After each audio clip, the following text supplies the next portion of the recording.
2025 సంవత్సరానికి దేవుడు జనవరి ఫిబ్రవరి కొరకు ఇచ్చినటువంటి దేవుని వాగ్దానము, యెహోవా ఎలోహిం, దేవుడు సర్వ సృష్టికర్త. యెహోవా దినము యెహోవా మహాదినము సమీపమాయను.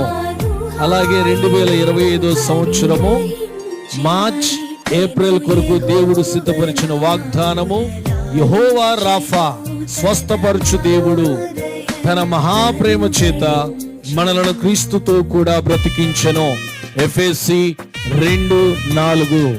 అలాగే మే జూన్ మాసము కొరకై దేవుడిచ్చినటువంటి 2027 సంవత్సరపు వాగ్దానము, యెహోవా నిసి, దేవుడే నా ధ్వజము, నా సేవకుడు వివేకముగా ప్రవర్తించును, అతడు హెచ్చింపబడి ప్రసిద్ధుడై మహాగణుడిగా ఎంచబడును.